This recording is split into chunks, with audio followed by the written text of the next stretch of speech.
Idul Fitri. Kita bahas dulu maknanya, apa itu Idul Fitri. Setelah itu kita masuk ke persiapannya. Id itu artinya kembali, pulang, kembali ke asal.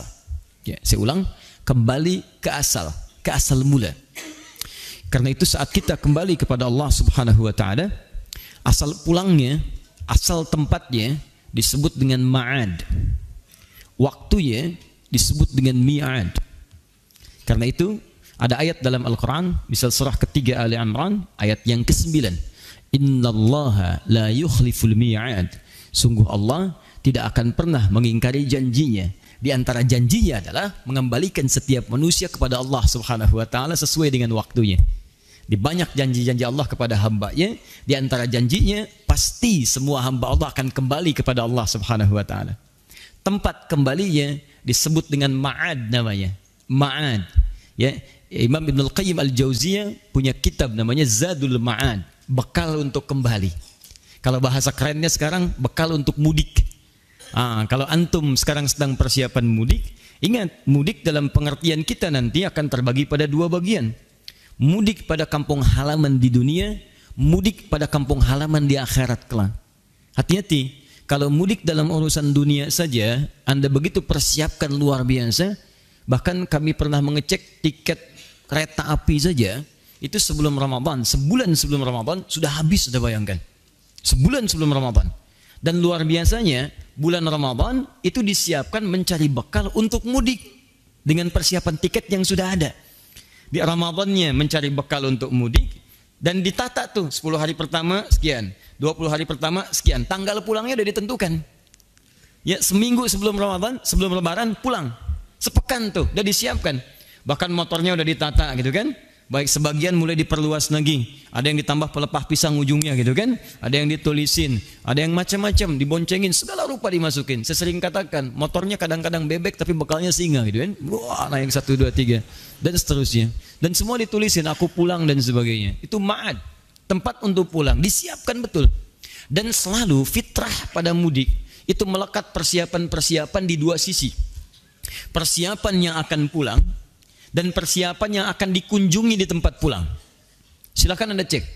Setiap yang akan pulang, dia akan siap-siapkan semua bekalnya, persiapan siapa yang pulang, bagaimana keadaannya, dan uniknya, ini yang paling unik. Hebatnya, orang yang merasa bekalnya kurang, dia tidak siap pulang.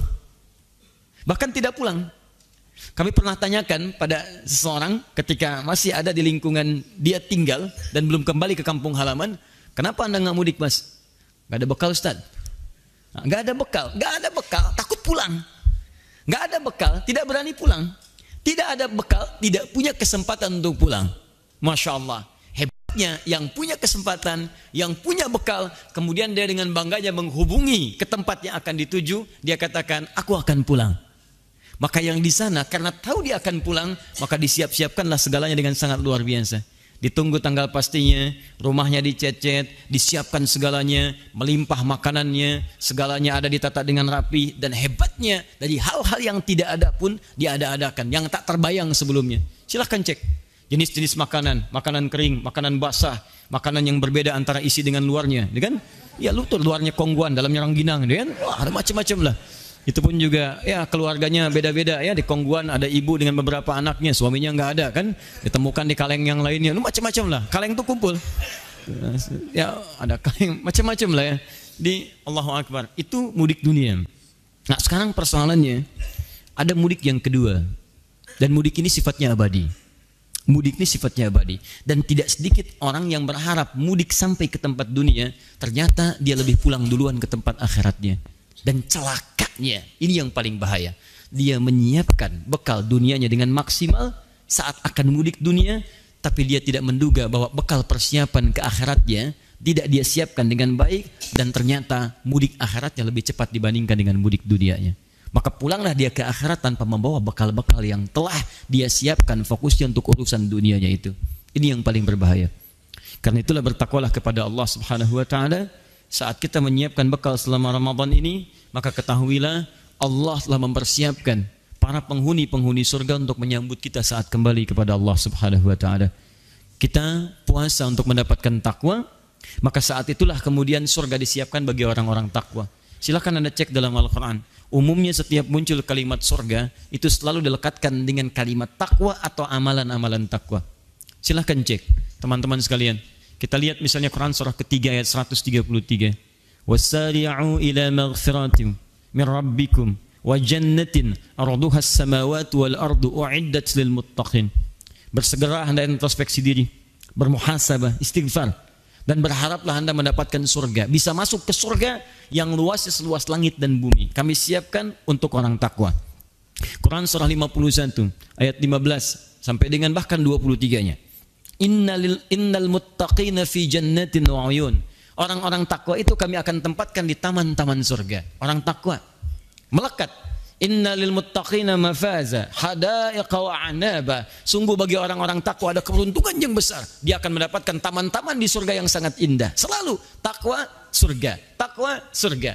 Kalau enggak disebutkan takwanya, disebutkan amalannya. Orang takwa itu kan amal soleh amalannya. Silahkan cek. Setiap ada kalimat takwa, setelahnya pasti amal soleh. Dzalikal kitabul la raiba fihi hudal lil muttaqin. Siapa muttaqin itu? Yang beramal soleh. Alladzina yu'minuna bil ghaib wa yuqimunas shalah. Salat amal soleh. Wa mimma razaqnahum yunfiqun. Setiap ada kalimat iman, setelahnya amal soleh. Quran surah 103. Wal 'asr innal insana lafi khusr illa alladzina amanu wa 'amilus shalihat. Rinciannya salat, rinciannya zakat, rinciannya infak, rinciannya puasa dan sebagainya. Dan berita baiknya, ayat puasa itu diakhiri dengan kalimat takwa. Tujuan kita puasa untuk takwa. Quran surah kedua ayat 183. Ya ayyuhalladzina amanu kutiba alaikumus syiyam kama kutiba alal ladzina min qablikum la'allakum tattaqun. Jadi saat kita Ramadan ini, ternyata Allah sedang melatih kita sebagai penghuni surga insyaallah. Jadi wajar kalau Nabi katakan semua umatku akan ke surga. Semua umat Nabi kata Nabi akan ke surga. Tapi belum selesai hadisnya. Illa man aba, kecuali yang enggak pengen. Jadi kalau ada yang tidak ke surga, bukan Allah yang tidak kasih, dianya yang enggak pengen. Itu masalahnya. Karena itu kita kembalikan Id, makna yang pertama adalah kembali kepada asal sesuatu. Dalam turunan ini, asal kita pun dari Allah, maka kita akan kembali kepada Allah Subhanahu wa taala. Itu kalau kalimat Idnya berdiri sendiri. Sekarang apa yang dimaksud dalam kalimat Id di sini? Di awal Syawal dan tahun ini 1439 Hijrah, kalimat Idnya disandingkan dengan kalimat Fitron. Maka jadilah kemudian kalimatnya satu rangkaian disebut dengan Idul Fitr. Eid al-Fitr. Bismillah. Eid al-Fitr. Alhamdulillah.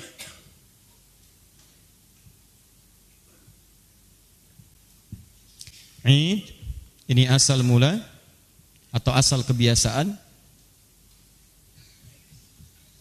Asal mula atau asal kebiasaan. Tahan. Al-Fitrah. Ini yang harus Anda hati-hati. Al-Fitr itu punya dua makna utama. Punya dua cabang makna utama. Satu, mohon izin saya agak lambatkan sedikit bahasannya. Fitrun yang pertama itu bisa seakar dengan kata futur. Jadi fatara yafturu atau aftara yuftiru. Seakar dengan kata futur. Awas, ini sangat penting sekali. Yang berarti makan. Atau menu pertama yang dikonsumsi. Jadi awal makanan kita yang pertama kali dimakan itu dalam bahasa Arab disebut dengan futur. Baik, hal aftartum, sudah sarapan belum? Jadi kalau sudah ada futur, fatara itu artinya awal makanan yang dikonsumsi. Ya, makanya ada istilah iftar kan? Iftar, apa artinya iftar? Bukan buka. Iftar itu asal katanya bukan buka, awal makanan yang dikonsumsi. Di orang puasa tentunya puasa pertama kali makan itu yang dia makan, makanya disebut iftar. Makanan pertama yang dia konsumsi disebut dengan iftar. Seterusnya wajbah, asya dan sebagainya. Ya, makanan pokoknya dan seterusnya. Di pertama kali yang dimakan itu iftar namanya, futur. Sama dengan antum, kalau di luar puasa kan pertama kali sarapan, ya makan A, makan B dan sebagainya. Cuman kemudian awal makan itu dipindahkan setelah ditahan-tahan, maghrib makan, disebutlah dengan kalimat iftar. Seakar dengan ini. Fitr dari kata futur. Disebut Idul Fitri dari kata futur asal yang pertama seakan memberikan makna kepada kita saat masuk pada momentum ini di 1 Syawal, maka kita akan kembali lagi ke kebiasaan awal mula kita, yaitu boleh makan lagi. Jelas ya? Jadi yang tadinya dalam Ramadan gak boleh makan, sama seperti sekarang nih, gak bisa, angkat tangan, wah keluar aja, tiba-tiba ngemil, tek di belakang gitu kan? Nah itu gak bisa, tahan sebentar ya, tahan. Jadi gak bisa seseorang saat Ramadan kemudian setelah fajar muncul, adzan dikumandangkan, dia makan, tahan sampai dengan maghrib. Tapi begitu selesai maghrib, Allahu Akbar, Allahu Akbar, Allahu Akbar, Allahu Akbar, Allahu Akbar, takbir sepenuhnya, malamnya makan, minum, nyaman, dan seterusnya, masuklah 1 Syawal. Begitu adzan subuh berkumandang, Allahu Akbar, Allahu Akbar, maka dibedakanlah awal Syawal itu dengan Ramadan, dengan kebolehan kita untuk makan lagi, minum lagi. Maka disebutlah kemudian dengan kalimat Idul Fitri. Kembali ke asal mula, dibolehkan kita makan setelah sebelumnya saat Ramadan, ditahan makanan itu sampai dengan ke maghrib. Jelas sampai sini? Maaf, apakah setiap orang yang masuk kepada 1 Syawal sudah punya makanan untuk dimakan? Anda jangan mengukur dengan keadaan Anda yang sudah disiapkan. Barangkali dari sekarang Anda sudah kesiapkan, bukan cuma ketupatnya, daunnya udah Anda cari, gitu kan? Bahannya udah Anda siapkan, ayamnya udah disiap-siapin, dikasih tahu lagi, siap-siap ya, kamu kandidat tahun ini, kandidat luar biasa, semuanya ada. Tapi ada segolongan orang yang ketika akan bertemu dengan 1 Syawal, dia berpikir, saya makan apa ya? Yang lain sudah siap, yang lain perangkatnya ada, sementara saya belum mendapati apapun. Maka syariat kemudian memberikan tuntunan kepada setiap orang, dalam setiap persiapan kepada 1 Syawalnya, disiapkanlah kemudian dorongan-dorongan untuk berbagi, yang dengan berbagi itu memberi kesempatan pada sebagian kawan-kawan kita yang belum tentu mendapati makanan di awal Syawalnya, untuk disiapkan sehingga mereka bisa merasakan makanan yang sama dengan kita. Jangan sampai begini, kitanya makan, dia puasa. Makanya Allah mengharamkan lewat Rasulnya, haram puasa di hari ini, kamu makan. Dan Anda harus hapuskan sebagian orang yang mengharamkan dirinya. Maksudnya mewajibkan dirinya untuk puasa, gak boleh. Maka keluarkan, bantu dia, keluarkan dengan tulus. Sesuatu yang dikeluarkan dengan tulus, diberikan sampai pada orangnya, disebut dengan zakat dalam istilah agama kita. Ati, keluarkan dengan tulus. Zakat, sesuatu yang bertambah nilainya. Ya, az-zakat fil lugha, zakat dalam pengertian bahasa itu bisa berarti sesuatu yang bertambah, sesuatu yang berkah, sesuatu yang berkembang. Seakan Allah ingin katakan, hei, ayo tambah lagi manfaatnya. Berikan berkah pada hartamu. Bagi orang yang belum bisa mendapatkan makanan pada awal Syawal. Maka kita keluarkanlah saat akhir-akhir Ramadan apa yang disebut dengan zakatul fitri namanya. Nih, zakat fitri dari kata futur. Maka bentuk yang diberikan dari zakat fitri itu sifatnya makanan. Ini poinnya. Dan Anda boleh titipkan pada penyalur zakat titipan Anda, misal saya nggak bisa nih kalau langsung beli beras dan seterusnya, maka Anda titipkan dalam bentuk uang misalnya. Maka pengelola kemudian mengalihkan uang itu dalam bentuk makanan yang siap untuk diteruskan kepada orang-orang yang berhak untuk menerimanya. Baik Ustaz, boleh nggak kasih beras? Boleh, tapi Anda mesti pikirkan bagaimana dia masak beras itu. Gak mungkin sebelum berangkat sholat dia ngunyah beras, tok batal gitu kan? Gak bisa. Zaman Nabi itu wajar ngasih kurma, kurmanya dimakan gak dimasak lagi. Gak ada orang Arab nerima kurma misalnya, wah direbus dulu nih, kurma rebus, gak ada. Ya, gak ada orang makan kurma itu langsung jadi. Makanya dalam konteks ini bisa Anda berikan tidak hanya berasnya, Anda satukan dalam bentuk sembako misalnya. Masya Allah, di dalamnya ada berasnya, dalamnya ada sardennya, dalamnya ada sebagian makanan tertentunya. Jadi begitu dia masuk kepada momentum dekat ke Idul Fitrinya, setelah menunaikan salat subuhnya, ada sunnah yang akan kita bahas nanti, makan. Masya Allah, sebelum berangkat sunnah makan. Dan makannya berpahala lagi. Masya Allah, berpahala. Makan setahun sekali Pak. Setahun sekali makannya langsung ada pahalanya. Itu Idul Fitri itu. Jadi sebelum berangkat makan dulu, berpahala. Anda nggak makan nggak dapat pahala Anda. Makan, nanti kita akan lihat sunnahnya. Ya, itu yang saya katakan, sudah enak dapat pahala lagi. Ini satu ya. Tahan. Saya agak pelan-pelan. Jadi kalau saya lebih mengarahkan zakat fitri itu, kalimatnya menggunakan fitri diarahkan kepada bentuk makanan. Di walaupun dititipkan dalam bentuk uang, tetap kemudian dialih fungsikan kepada makanan. Karena pokok esensi dari zakat fitri itu memberikan makan. Ingat, bukan bekal yang lain. Kalau yang lain silakan titipkan lewat infak, zakat mal. Boleh. Jadi nanti zakat mal satukan dengan misalnya sembakonya, kemudian berikan kepada yang berhak. Jadi dia punya untuk makanannya, punya untuk yang lainnya juga. Tapi jangan menukarkan fungsinya. Hati-hati, ya hati-hati. Anda kasihkan uang, dia belikan rokok nanti, ya? Atau beli pulsa. Gak apa-apa Ustaz, lapar gak ada masalah. Yang penting pulsa ada. Allahu Akbar. Hari ini handsome tidak penting, yang penting handphone. Nah itu yang repot. Balik ke sini. Catat nih. 2. Fitri juga bisa seakar dengan kata fitrah. Fitratun. Fitrah. Saya agak pelan-pelan ya. Bismillah. Fitri juga seakar dengan kata fitrah. Atau apa itu fitrah? Fitrah itu punya dua arti. Dan ini esensi yang paling utama yang akan kita coba uraikan. Dan ini sangat erat kaitannya dengan Ramadan. Kalau yang tadi aspek fisikal, jadi secara fisik kita kembali makan. Ini yang kedua yang metafisik. Dan ini yang sebetulnya lebih dituntut dalam keadaan kita saat latihan Ramadan. Fitrah itu punya dua arti. Pertama, jika disebutkan fitrah, artinya sifat cenderung mendekat kepada Allah. Sifat cenderung mendekat kepada Allah. Kalau dalam konteks beragama, fitrah itu dorongan kuat untuk menegakkan nilai-nilai syariat, nilai agama. Karena cara kita untuk mendekat kepada Allah yaitu dengan bersyariat. Salat itu syariat, baca Quran itu syariat, infak itu syariat. Jadi kalau orang ingin dekat dengan Allah, kerjakan nilai-nilai syariat, rajin salat, rajin infak, rajin baca Al-Quran. Maka muncullah kemudian keterangan di Quran surah ke-30 Ar-Rum ayat yang ke-30. Perhatikan ayatnya. Fa'aqim wajhaka lid-dini hanifa. Fa'aqim wajhaka lid-dini hanifa. Perhatikan baik-baik. Kalimat awal ayat ini dibuka dengan huruf fa. Sesuatu yang menunjuk dengan cepat. Makna cepat. Harfu atfid rabitin baina syai'aini bila hudud. Huruf yang merangkai dari dua peristiwa yang dikerjakan dengan cepat tanpa jeda. Fa'aqim wajhaka. Hei orang-orang yang sudah terlibat dalam kehidupan dunia. Aqim wajhaka lid-dini hanifa. Hadapkan sepenuhnya dirimu pada ketentuan agamamu dengan cara yang benar. Din. Awas tahan.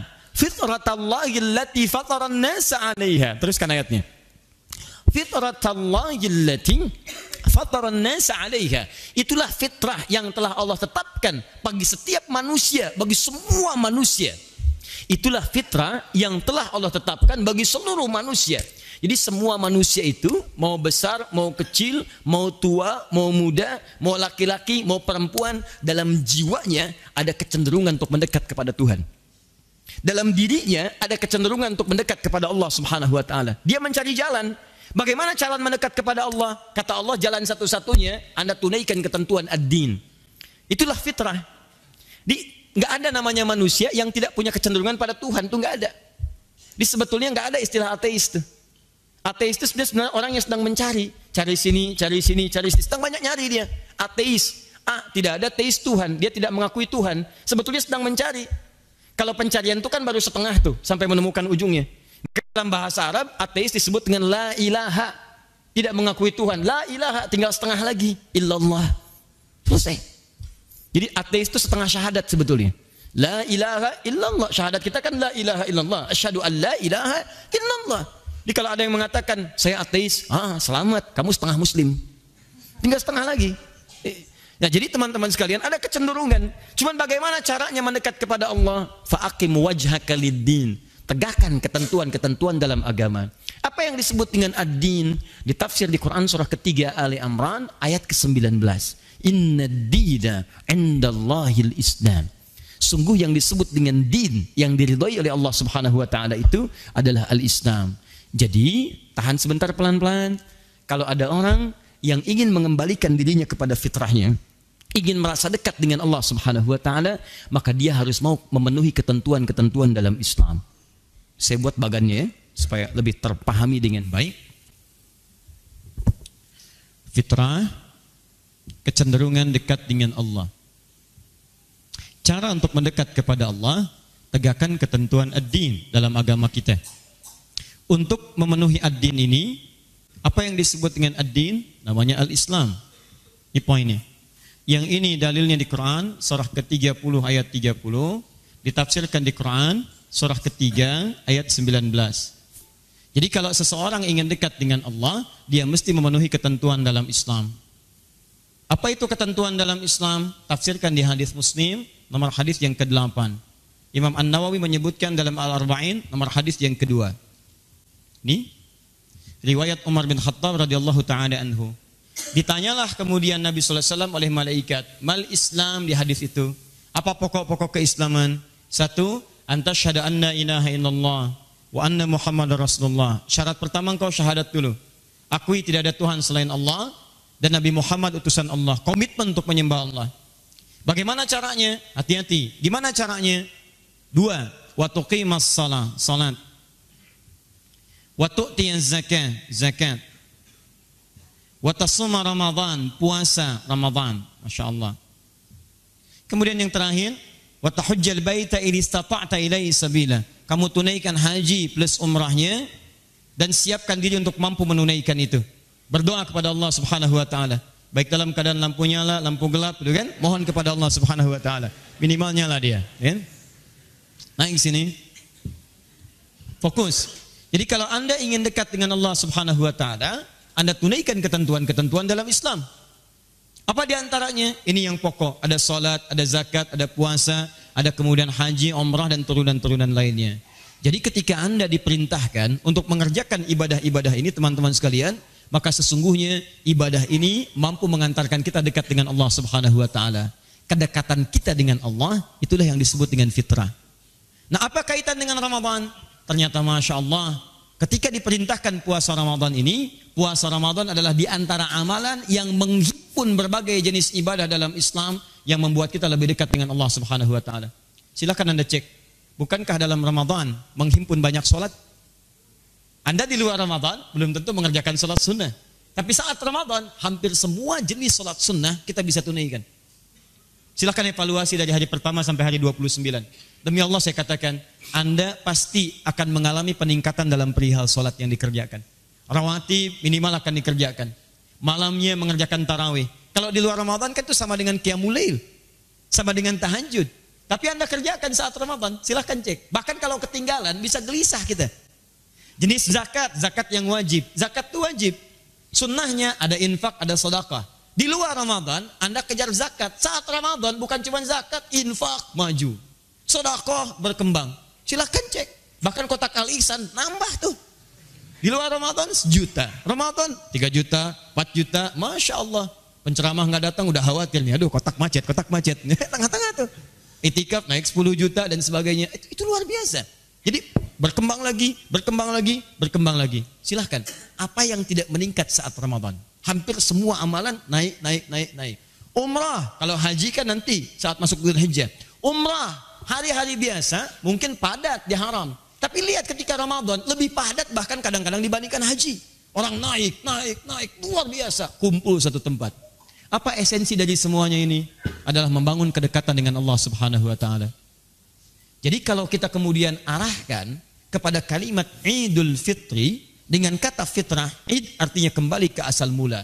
Asal seseorang itu dekat dengan Allah Subhanahu wa taala.